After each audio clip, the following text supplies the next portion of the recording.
Leçon numéro 14. Comment interpréter les Écritures? Le Concile Vatican II donne ici un principe évident. La Sainte Écriture doit être lue et interprétée à la lumière du même esprit qui la fit rédiger. C'est donc le même esprit qui fit rédiger les livres sacrés aux hagiographes, les écrivains de la Bible, qui est celui dont la lumière permet leur juste lecture et interprétation. Et dans le chapitre 11 de la Constitution Dei Verbum, le Concile précise « Les livres sacrés ont Dieu pour auteur, et ils ont été transmis comme tels à l'Église elle-même.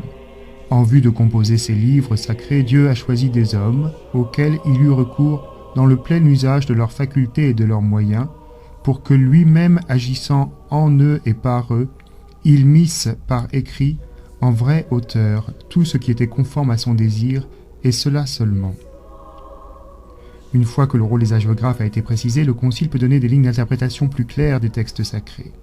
Il s'agit d'abord d'en élucider le sens littéral, c'est-à-dire ce que l'hagiographe a vraiment voulu dire, à la lumière d'une étude linguistique par exemple, ou philologique, historique ou culturelle.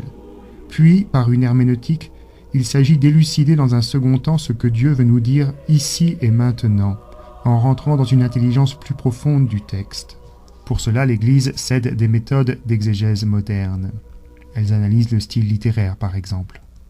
Ce travail, enfin, se doit de préserver avec fidélité une triple unité, celle de l'écriture, celle de la tradition vivante de toute Église et celle de la foi.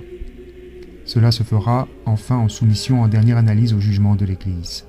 Le principe ultime d'interprétation de l'écriture reste la personne du Christ. C'est elle qui est en dernier ressort l'herméneute ultime des Écritures, l'interprète ultime, parce que c'est le Christ en effet qui leur donne leur sens en les accomplissant. La tradition de l'Église elle-même n'est rien d'autre que l'actualisation constamment renouvelée au fil des siècles du mystère pascal du Christ. Si bien que le contenu révélé n'augmente pas à proprement parler, mais il s'explicite. Ainsi déclarait Monseigneur Florit dans la salle conciliaire de Trente sur le progrès de la tradition. Il disait « D'aucune manière ne peut être admis un progrès objectif de la tradition dans le sens que s'y ajouterait quelque chose de substantiellement nouveau. Augmente la compréhension des paroles et des institutions transmises. Le progrès consiste dans le fait de porter à une formulation claire et explicite ce qui est déjà contenu sous un mode obscur ou implicite. Il s'agit donc d'un progrès interne, comme pour toute réalité vivante, pour laquelle la substance ne change pas mais se perfectionne.